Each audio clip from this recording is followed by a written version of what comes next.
भगवान श्री कृष्ण ने बताया पति के साथ भोजन करने वाली औरतों के साथ क्या होता है। एक बार की बात है, देवी सत्यभामा भगवान श्री कृष्ण के पास आती है और उनसे पूछने लगती है, हे स्वामी, आज मेरे मन में एक शंका उत्पन्न हो रहा है, कृपया आप मेरे इस शंका का निवारण कीजिए। भगवान श्री कृष्ण कहते हैं, हे प्रिय, तुम्हारे मन में जो भी शंका हो निसंकोच होकर पूछो। तुम्हारी हर शंका का निवारण करना मेरा कर्तव्य है।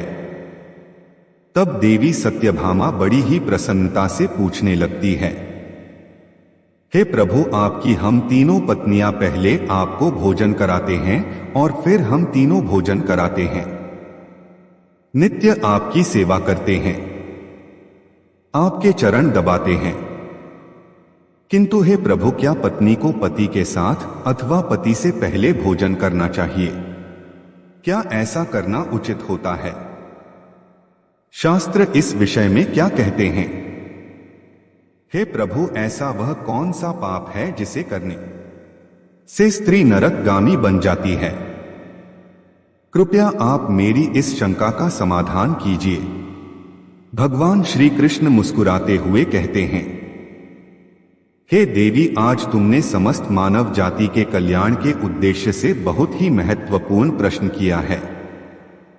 हे देवी, तुमने जो प्रश्न किया है उसका समाधान देवी सुदेवा की कथा सुनने से प्राप्त हो जाएगा। देवी सत्यभामा कहती है, हे प्रभु, यह रानी सुदेवा कौन थी? उनका आचार विचार कैसा था? मेरे मन में उनके विषय में जानने की जिज्ञासा हो रही है। श्री कृष्ण कहते हैं, हे देवी, तुम्हारे आग्रह पर आज मैं तुम्हें रानी सुदेवा की कथा सुनाता हूं। तुम्हारी सभी शंकाओं का समाधान इस प्राचीन कथा में ही है। इस कथा में तुम्हें तुम्हारे सभी प्रश्नों के उत्तर मिल जाएंगे। इसीलिए इस कथा को ध्यानपूर्वक सुनो। जो भी मनुष्य इस कथा को ध्यानपूर्वक सुनता है और इसका प्रचार करता है, वह सौभाग्यशाली है। उसे कभी नरक की प्राप्ति नहीं होती है। फिर देवी सत्यभामा कहती है, हे स्वामी, मैं इस कथा को अवश्य ध्यानपूर्वक सुनूंगी। कृपया आप इस कथा को कहिए। भगवान श्री कृष्ण कहते हैं, सत्यभामा, फिर सुनो इस कथा को। प्राचीन काल में अयोध्यापुरी में महाराज इक्ष्वाकु राज्य करते थे। वे धर्म का पालन करने वाले गुणवान, चरित्रवान और अत्यंत कुशल सम्राट थे। उनका विवाह काशी नरेश की पुत्री सुदेवा के साथ हुआ था। सुदेवा सत्य का व्रत पालन करने में तत्पर, गुणवान, चरित्रवान तथा महान पतिव्रता थी। महाराज इक्ष्वाकु पुण्यात्मा थे। उन्होंने अनेक यज्ञ तथा अनेक पुण्य के कार्य किए थे। उन्होंने देवालय बनवाए, पोखरे खुदवाकर अनेक वाटिका बनवाई तथा वे साधु संतों की रक्षा में सदैव ही तत्पर रहते थे। महाराज इक्ष्वाकु के नगर के समीप एक घना जंगल था। उस जंगल में एक सुअर अपनी पत्नी और पुत्र पौत्रों के साथ रहा करता था। वह सुअर बड़ा ही विशालकाय और भयंकर आकार वाला था, जिससे सभी मनुष्य भयभीत रहते थे। उस सुअर के भय से मनुष्य उस वन के मार्ग से जाने से डरने लगते थे। फिर जब यह बात महाराज इक्ष्वाकु को पता चली तो उन्होंने उस सुअर का शिकार करने का सोचा और फिर एक दिन महाराज अपनी पत्नी सुदेवा तथा अनेक सैनिकों और कुत्तों को लेकर उस वन में शिकार करने के लिए चले गए। महाराज बड़े पराक्रमी थे। उन्होंने अनेक विशालकाय शेरों का तथा राक्षसों का वध किया था। इसीलिए वे इस भयंकर सुअर से नगरवासियों की रक्षा करने के लिए उस वन में उस सुअर का शिकार करने के लिए आ गए। जब उस भयंकर आकार वाले सुअर ने महाराज को वन की तरफ आला देखा तो वह सुअर अपनी पत्नी से कहने लगा, हे प्रिय, देखो, यह कौशल देश के महान सम्राट इक्ष्वाकु है। वे महापराक्रमी और महातेजस्वी हैं और वे इस वन में मेरा शिकार करने के लिए आ रहे हैं। उनके साथ बहुत से कुत्ते और अस्त्र शस्त्र है। इसमें तनिक भी संदेह नहीं कि वे मुझ पर ही प्रहार करेंगे। महाराज बड़े पुण्यात्मा है, यह राजाओं के भी राजा है, समस्त विश्व इनके अधीन है। हे प्रिय, मैं तुम सबकी रक्षा करने के लिए अपना पराक्रम दिखाता हुआ महाराज के साथ युद्ध करूंगा। अगर युद्ध में मैंने इनको पराजित कर दिया तो तीनों लोकों में मेरी कीर्ति हो जाएगी, और यदि मैं इनके हाथ से मारा भी गया तो मुझे इस सूअर के जन्म से छुटकारा मिलेगा और मैं विष्णु लोक को चला जाऊंगा। मेरे पिछले जन्म के पाप के कारण ही मुझे सूअर का जन्म प्राप्त हुआ है। हे प्रिय, तुम मेरा मोह छोड़कर हमारे पुत्र और पौत्रों को लेकर परवलकर की गुफा में चली जाओ। अब समय आ गया है कि मैं अपने पूर्व जन्मों के पापों से मुक्त हो जाऊं। जब महाराज के बाण मेरे शरीर को घायल कर देंगे तो एक एक बाण से मेरे पूर्व जन्म के पाप नष्ट हो जाएंगे। फिर उस सूअर की पत्नी बोलने लगती है, हे नाथ, हमारे बच्चे आपके ही पराक्रम और साहस के कारण इस वन में निर्भय होकर विचरण करते हैं, कोमल कोमल फूलों का आहार ग्रहण करते हैं।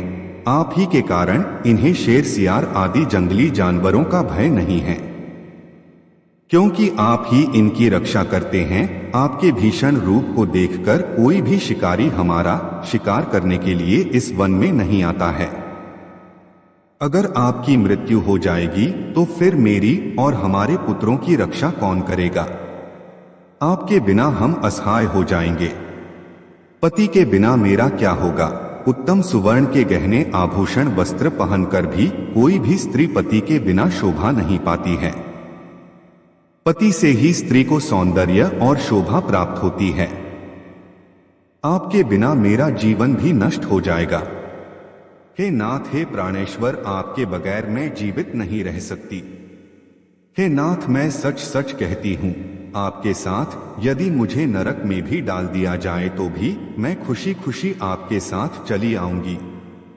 इसीलिए आप महाराज के सामने मत जाइए, आप भी हमारे साथ पर्वत की कंदर में चलिए, हम वहीं छिपकर बैठ जाते हैं।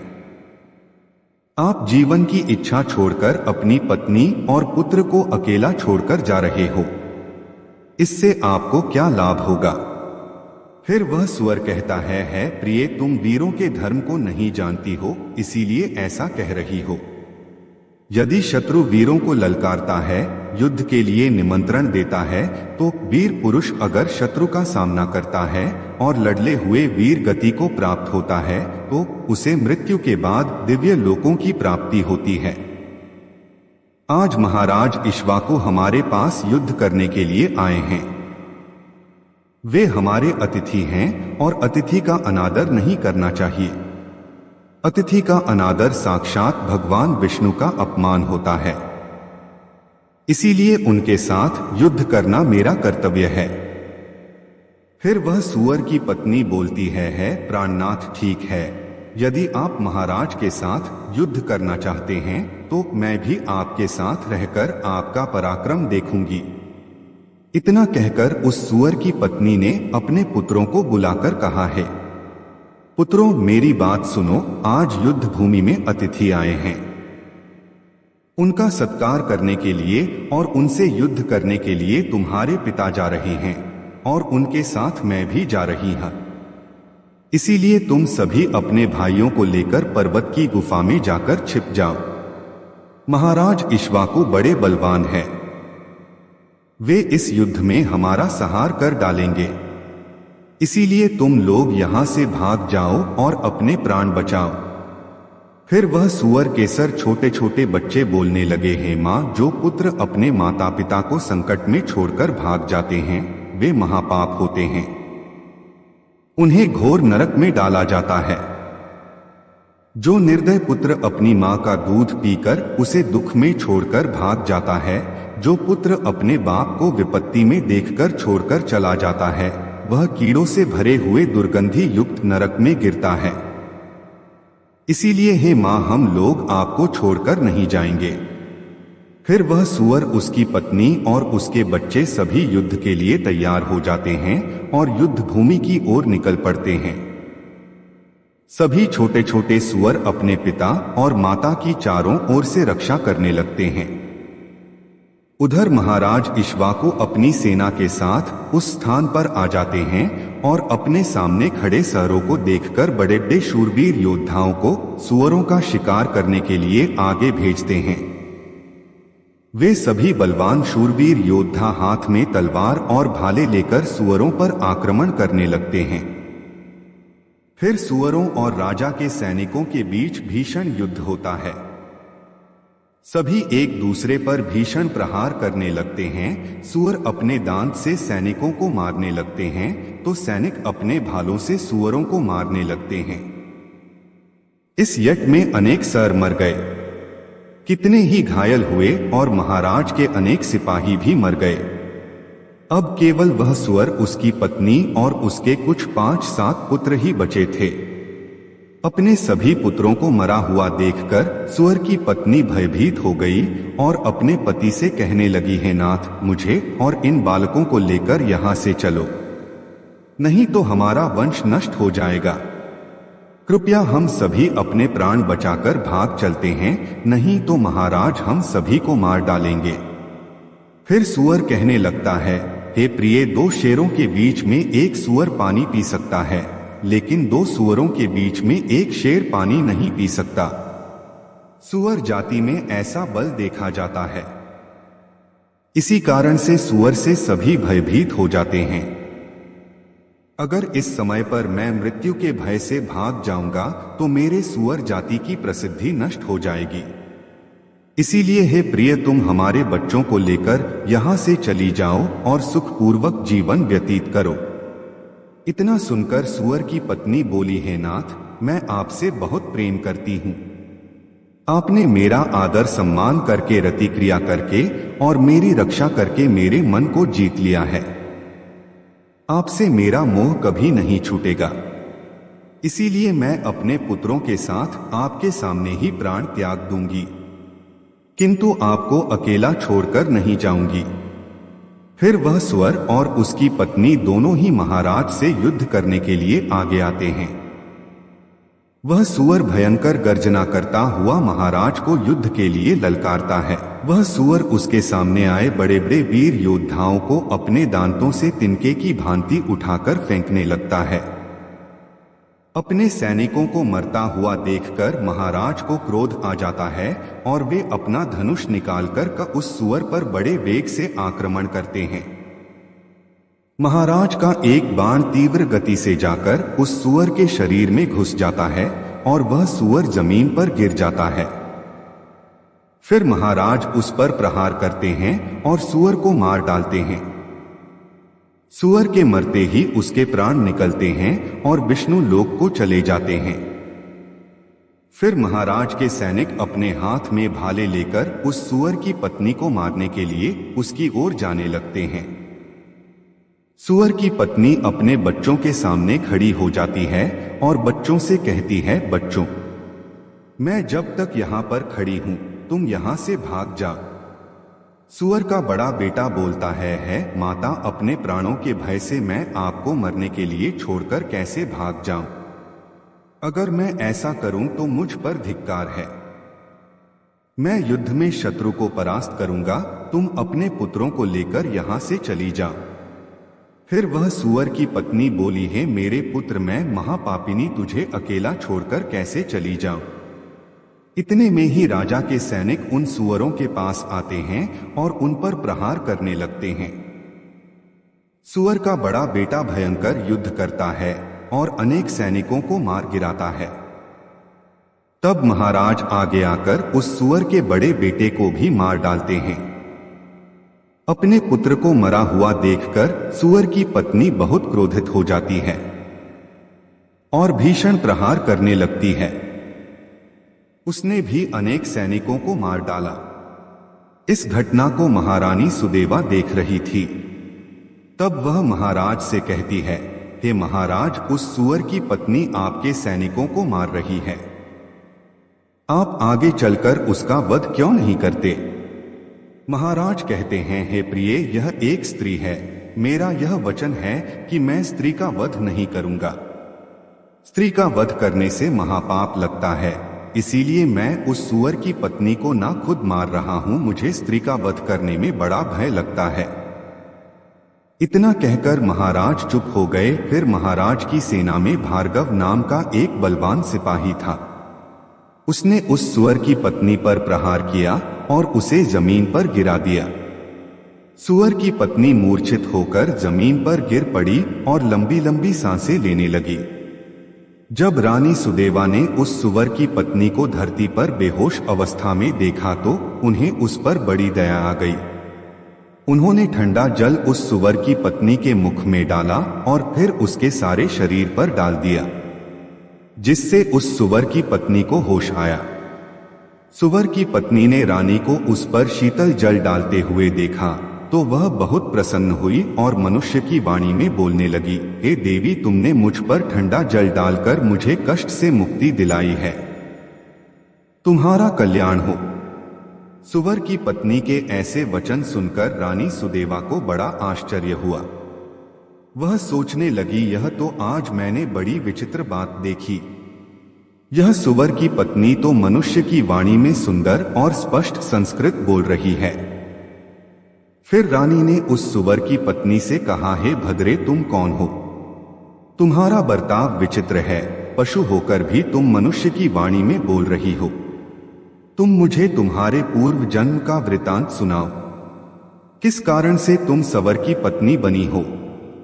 फिर वह कहने लगती है, हे देवी, मेरे पति ने पिछले जन्म में गुरुजनों का अपमान किया था, इसी कारण से उन्हें सुअर का जन्म प्राप्त हुआ है। अब मैं आपको मेरे पूर्व जन्म की कहानी बताती हूं। हे देवी, कलिंग नाम के देश में श्रीपुर नाम का एक सुंदर नगर था। उस नगर में वसुदत्त नाम के विद्वान रहते थे। मैं उसी वसुदत्त ब्राह्मण की पुत्री थी। उन्होंने मेरा नाम सुकन्या रखा था। उस समय उस नगर में मेरे जितनी सुंदर स्त्री कोई और नहीं थी। अपने सौंदर्य और रूप के घमंड में मैं उन्मत्त हो गई थी। मेरी मुस्कान बड़ी मनोहर थी। जब मैं जवान हुई तो मेरा सुंदर रूप और जवानी देखकर मेरी माता को बड़ा भय लगने लगा। वो मेरे पिता से कहने लगी, है नाथ, अपनी कन्या जवान हो चुकी है, उसका विवाह क्यों नहीं कर देते? इसे शीघ्र ही किसी वर को सौंप दीजिए। फिर वह ब्राह्मण बोला, है कल्याणी, मैं अपनी पुत्री का विवाह उसी पुरुष के साथ करूंगा जो विवाह के बाद मेरे ही घर में निवास करेगा। सुकन्या मुझे बड़ी प्रिय है, मैं इसे अपनी आंखों से दूर नहीं होने देना चाहता। फिर एक दिन शिव शर्मा नाम के जवान विद्वान ब्राह्मण मेरे द्वार पर आ गए। मेरे पिता उसके ज्ञान और कुशलता को देखकर बहुत प्रसन्न हुए और उसे मुझसे विवाह करने के लिए पूछ लिया। फिर मेरे पिता ने उस शिव शर्मा ब्राह्मण से मेरा विवाह कर दिया और वे हमारे साथ ही हमारे घर पर रहने लगे। परंतु मैं अपने माता पिता के लाड़ प्यार से बिगड़ चुकी थी, अपनी विवेक शक्ति खो चुकी थी। मैंने कभी अपने पति की सेवा नहीं की, कभी उनके चरण स्पर्श नहीं किए। मैं सदा उन्हें क्रूर दृष्टि से देखती थी, उनका अपमान करती थी, उन्हें नाम लेकर पुकारती थी, उनके भोजन से पहले भोजन कर लेती थी। मैं अपने पति से ही खुद को भोजन परोसवा लेती थी। मैं अपनी मर्जी से स्वच्छंद होकर यहाँ वहाँ घूमने लगती थी और बात बात पर अपने पति का अपमान करती थी। शिव शर्मा बहुत ही शांत स्वभाव के थे। उन्होंने मुझे अनेक दिनों तक सहन किया और फिर एक दिन वे अत्यंत दुखी होकर मुझे छोड़कर चले गए। मेरे पति के जाते ही मेरे पिता बहुत दुखी होकर कहने लगे, हे प्रिय, सुनो, हमारे दामाद हमारी पुत्री को छोड़कर चले गए हैं। हमारी पुत्री ही पापचारिणी थी। दामाद तो विद्वान थे, मैं क्या जानता था कि हमारी पुत्री सुकन्या दुष्ट और कल नाशिनी होगी। फिर मेरी माता बोली, कुल नाशिनी होगी। फिर मेरी माता बोली, हे नाथ, हमारी पुत्री आप ही के लाड़ प्यार से बिगड़ गई है, इसे सही राह पर लाने के लिए आपको ही कुछ करना होगा। पिता के घर में रहने वाली कन्या दुराचारी बन जाती है, इसीलिए कन्या को कभी घर में नहीं रखना चाहिए, उसे उसके पति के पास ही रखना चाहिए। हमारी कन्या बहुत दुष्ट और पापिनी है। आप इसका त्याग करके इसे इसके पति के पास भेज दीजिए। इस प्रकार माता के वचन सुनकर मेरे पिता बहुत क्रोधित हुए और मुझे कहने लगे, हे दुष्टा, हमारे कुल में कलंक लगाने वाली दुराचार तेरे ही कारण शिव शर्मा हम सबको छोड़कर चले गए। इसीलिए तेरा पति जहां पर है तू वहीं पर चली जा, अथवा तुझे जो स्थान अच्छा लगे वहां पर चली जा। फिर मैं अपने घर को छोड़कर चली गई। बाहर जाने पर मुझे लोग उल्टा, पापिनी, दुराचार कर कहकर संबोधन करने लगे। इसीलिए मैं अपने पति को ढूंढते हुए वन में चली गई। फिर एक दिन वन में मैं एक कुटिया के सामने जाकर खड़ी हो गई और भिक्षा मांगने लगी। वहां पर उस कुटिया में रहने वाली मंगला नाम की स्त्री ने मुझे देखकर अपने पति से कहा, हे स्वामी, द्वार पर एक दुखिया दुबली पतली स्त्री भिक्षा मांगने के लिए आई है। मंगला का पति कोई और नहीं बल्कि शिव शर्मा ही था, जिन्होंने मेरा त्याग किया था। मुझे देखकर उन्होंने मुझे पहचान कर लिया और अपनी पत्नी से कहने लगे, हे प्रिय, यह मेरी पहली पत्नी सुकन्या है, जो मुझे बहुत प्रिय थी। इसीलिए तुम इसका आदर सत्कार करो और इसे अपने घर में स्थान दो। फिर मंगला ने अपने पति की आज्ञा का पालन करते हुए मुझे घर के अंदर बुला लिया और मुझे पहनने के लिए वस्त्र दिए। फिर एक दिन मैं बैठकर मंगला के अच्छे स्वभाव का और मेरे दुष्ट स्वभाव का विचार करने लगी और मुझे बड़ा दुख होने लगा। अधिक चिंता करने के कारण मेरा हृदय फट गया और उसी क्षण मेरी मृत्यु हो गई। फिर यम के 2 दूत उस स्थान पर आ गए और मुझे उठाकर यमलोक ले गए। वहां पर यमराज ने मेरा लेखा जोखा देखा और यमदूतों से कहा, हे दूतों, इस पापिनी स्त्री ने अपने पति का बहुत अपमान किया है। यह पति से पहले ही भोजन कर लेती थी, अपने पति को नाम से बुलाती थी, उससे घर के काम करवाती थी। इसीलिए इस स्त्री को ले जाकर नरक में डाल दो। फिर यमदूत मुझे नरक में ले गए और उन्होंने मुझे जलते हुए अंगारों में डाल दिया। वहां नरक में मुझे अनेक वर्षों तक कष्ट भोगने पड़े। फिर नरक की सजा भुगतने के बाद यमराज ने मुझे सुवर के जन्म में डाल दिया। सुवर की पत्नी बोली, हे देवी, इस प्रकार से मैंने आपको मेरे पूर्व जन्म का वृतांत सुना दिया है। कृपया अब मुझे इस जीवन से मुक्ति दिला दो। आपने अपने पति की बहुत सेवा की है, इसीलिए मुझे आपका थोड़ा सा पुण्य प्रदान करो। फिर रानी सुदेवा महाराज से कहती है, हे स्वामी, अब मैं क्या करूं? आप जो आज्ञा देंगे मैं वही करूंगी। महाराज इक्ष्वाकु कहते हैं, हे प्रिय, यह बेचारी बहुत दुख उठा रही है, तुम अपने पुण्य से इसका उद्धार करो। महाराज की आज्ञा लेकर रानी सुदेवा ने सुवर की पत्नी से कहा, हे देवी, मैं अपने 1 वर्ष का पुण्य तुम्हें प्रदान करती हूँ। रानी के इतना कहते ही उस सुवर के प्राण चले गए और उसके शरीर से एक दिव्य स्त्री प्रकट हुई और फिर वह महारानी और महाराज को नमस्कार करके विष्णु लोक को जाने लगी। भगवान श्री कृष्ण कहते हैं, हे सत्यभामा, इस प्रकार मैंने तुम्हें यह महान कथा सुनाई है। तुम्हें तुम्हारे सभी प्रश्नों के उत्तर भी मिल गए होंगे। देवी सत्यभामा कहती हैं, हे स्वामी, आपने आज मुझे बहुत ही पवित्र कथा सुनाई है और मेरी सभी शंकाओं का निवारण भी किया है। तो यह थी आज की हमारी वीडियो। आपको यह वीडियो कैसी लगी? अच्छी लगी तो लाइक करें, सब्सक्राइब करें और कमेंट में जय श्री कृष्ण जरूर लिखें। धन्यवाद। जय श्री कृष्ण।